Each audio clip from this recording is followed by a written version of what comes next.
Welcome to Building Better Relationships with Chuck and Barb Lewis, equipping listeners and viewers with the biblical tools to conquer the difficulties faced in this life. Chuck has practiced crisis intervention since the 1980s and has been in ministry together with his wife Barb for over 20 years. They've taken the countless lessons and the knowledge they've acquired and have put them into this life skills class to share with you. We hope this blesses you. Hello everyone, I'm Pastor Chuck Lewis and this is my wife. I'm Barbara. And we're excited to be with you for another Building Better Relationships. And last time we talked about part one of having a crucial conversation. And so we're wanting to continue that because we ran out of time on the other one.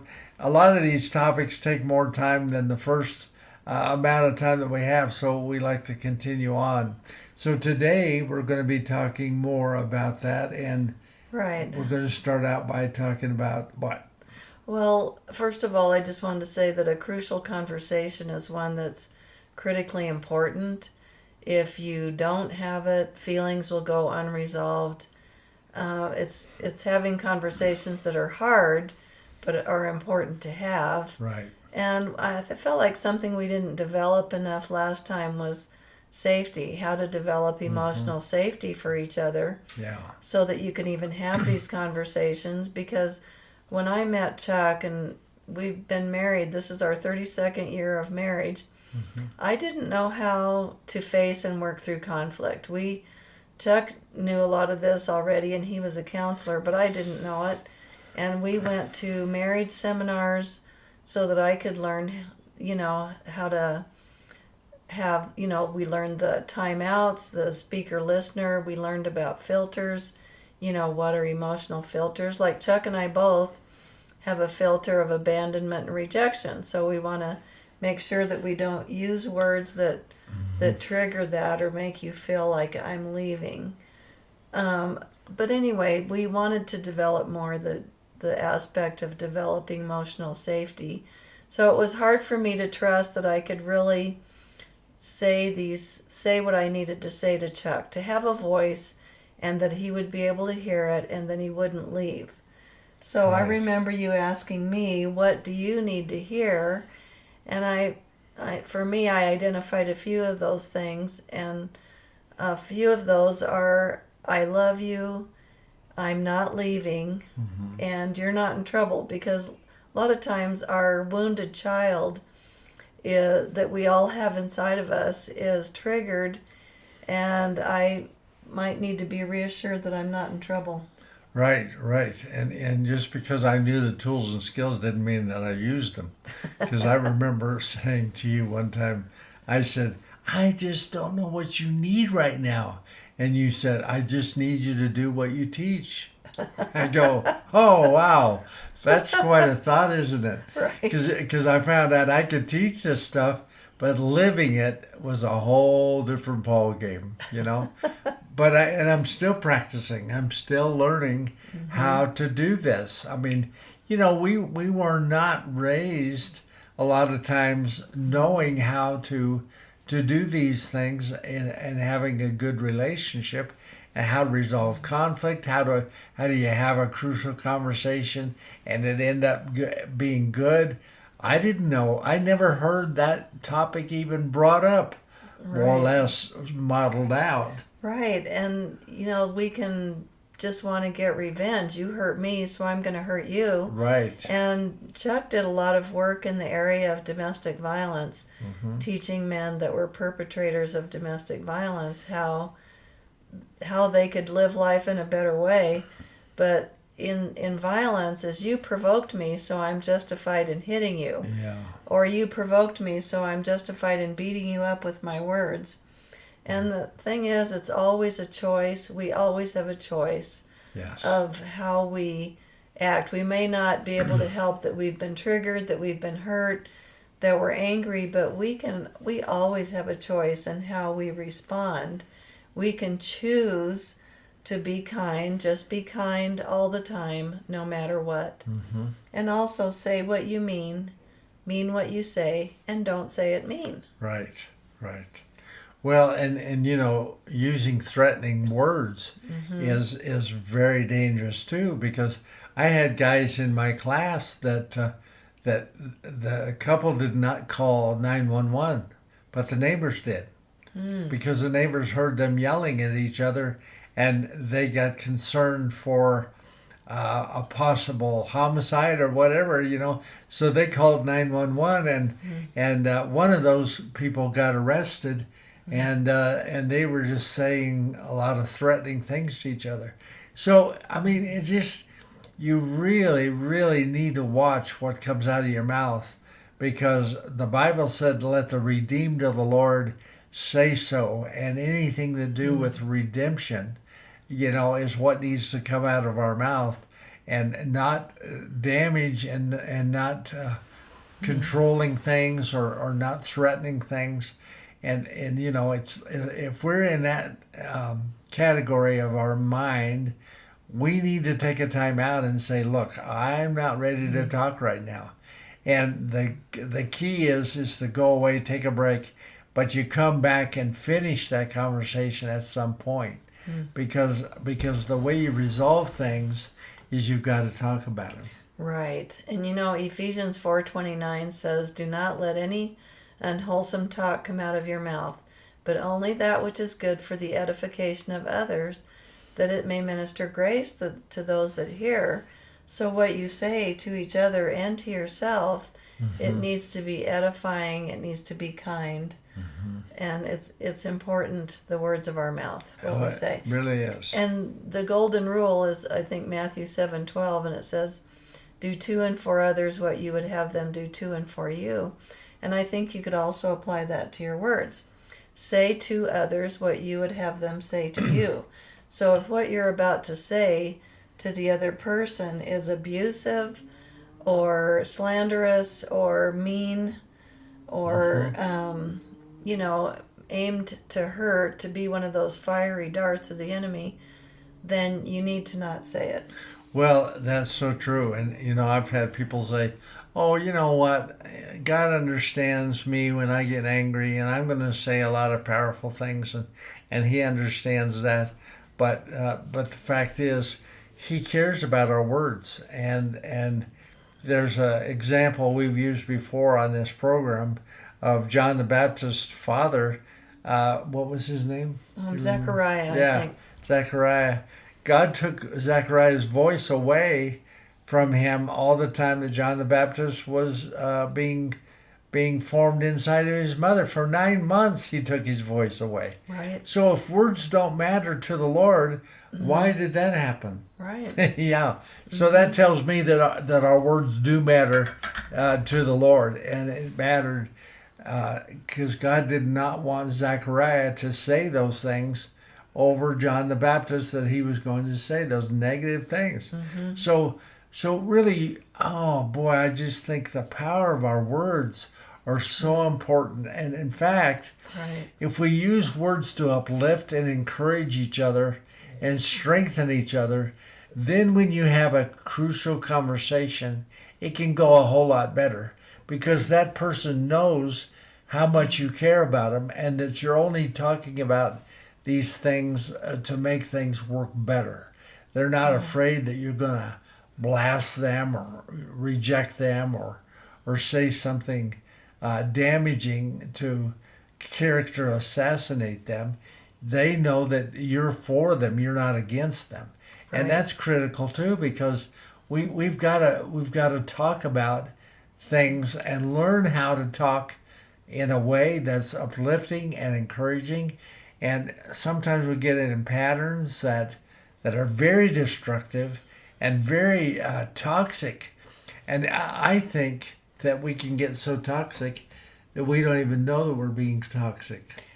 That's the value of doing the speaker-listener technique, though. Yes. Because if I'm listening and you're speaking, and the words you're saying to me are toxic, I can mirror that back to you, because you might not even hear what you're saying unless I repeat back to you what I just heard. Well, and you can mirror back the impact that had on you too. Yes. See, right. Which is big. Yeah.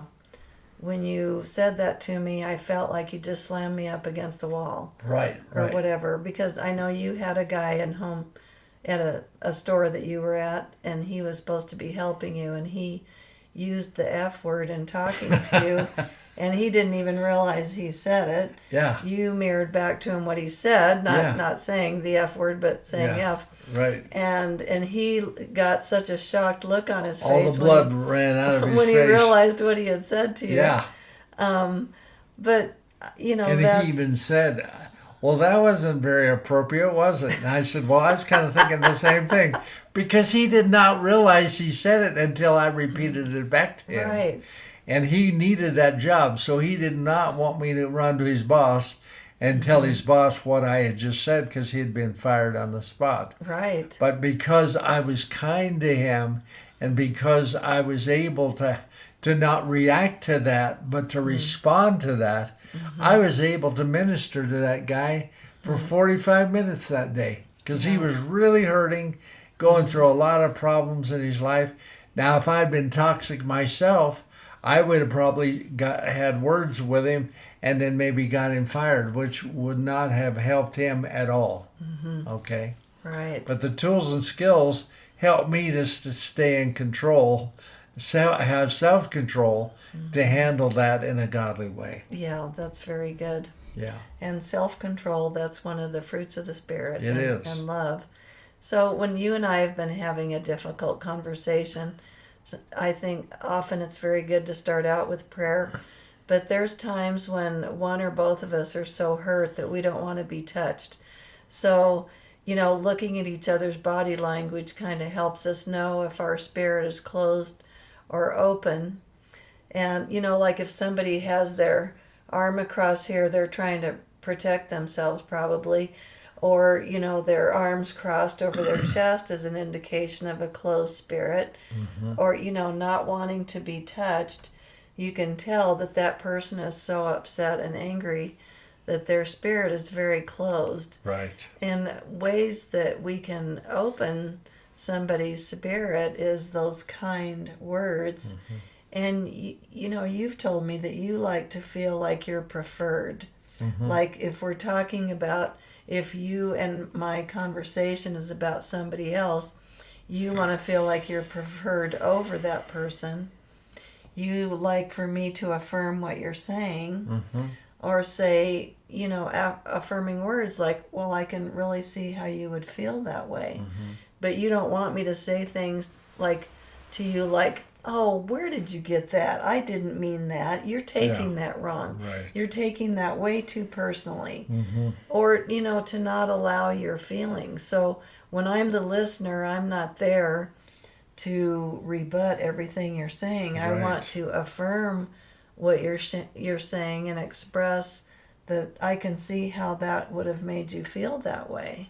And that's such a good point, because when I first learned about this tool and skill, I thought, how can I affirm somebody that I totally disagree with what they're just saying? Very good point. And I thought, I can't do that. But you're affirming them as a person, because that's what they think at that moment. Affirming their feelings, not your feelings. You're affirming their feelings.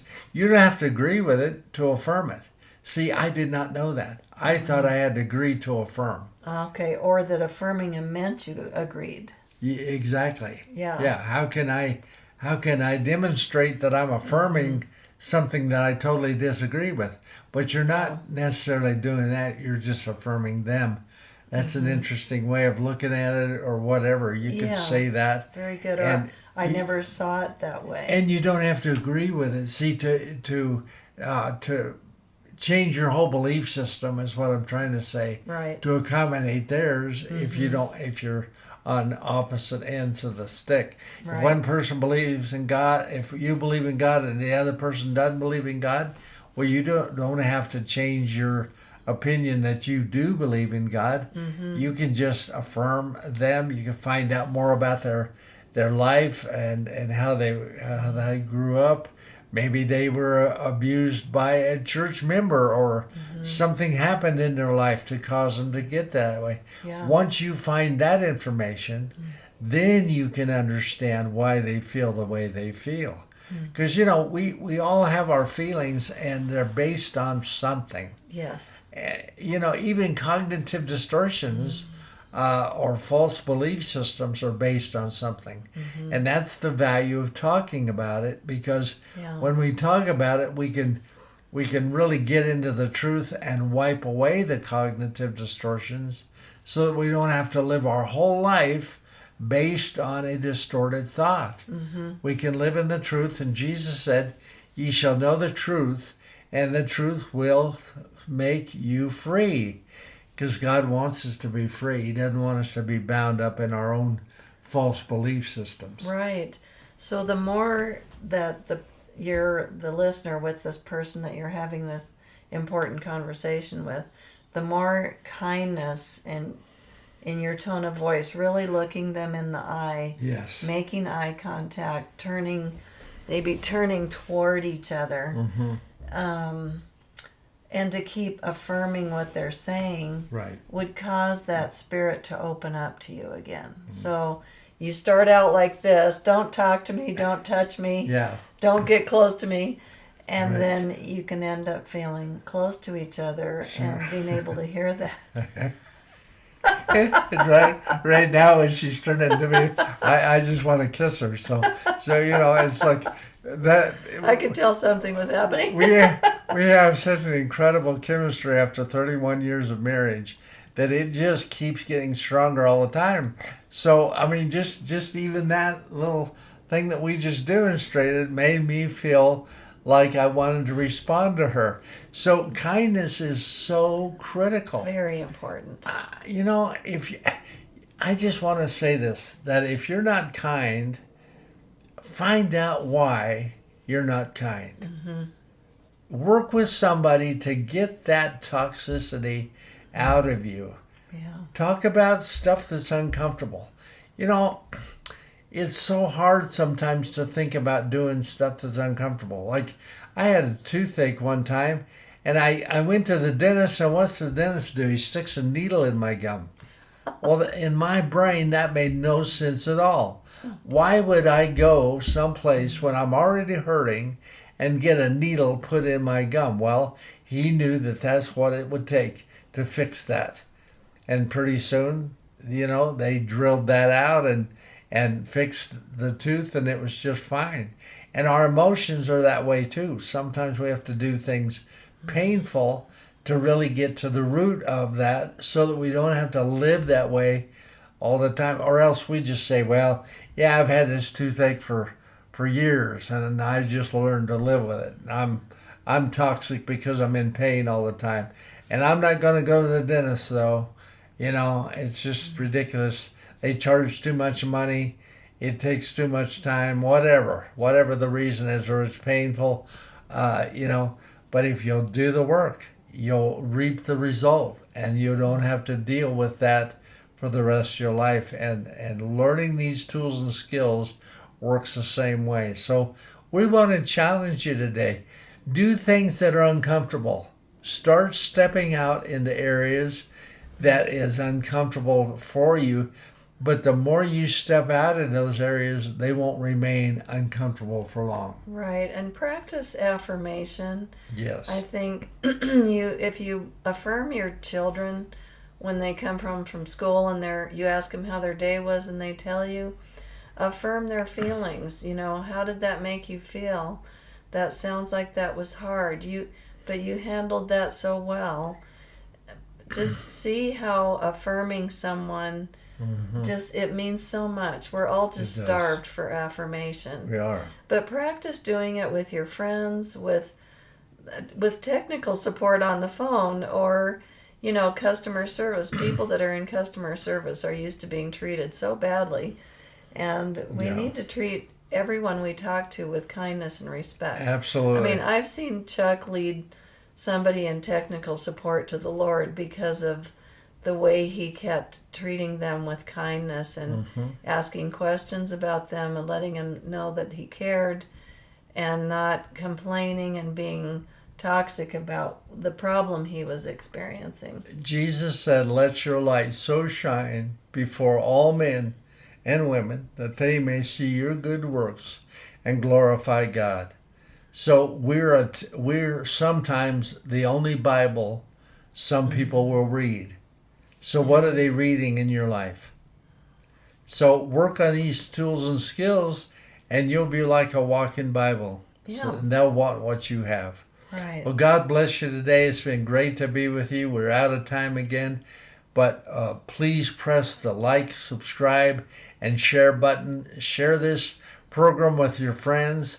And we really appreciate you joining with us. And we will look forward to seeing you next time. God bless you. If you are blessed by this ministry, please subscribe, like, and share. You can also make donations at chucklewisministries.com. Join us to keep uncovering the tools to build better relationships together. Let's do this again next week.